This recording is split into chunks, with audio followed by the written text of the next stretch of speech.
सभी को नमस्कार। तो इस वीडियो में मैं आपको बताऊंगा हिचकी ख़त्म करने का एक असरदार तरीका।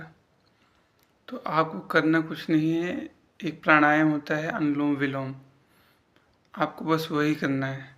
आपको क्या करना है, मैं तरीका बता रहा हूँ।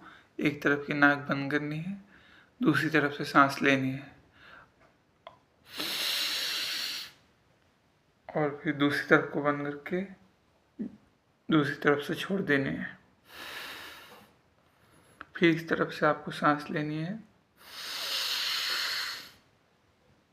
इधर बंद करके दूसरी तरफ छोड़ देना है।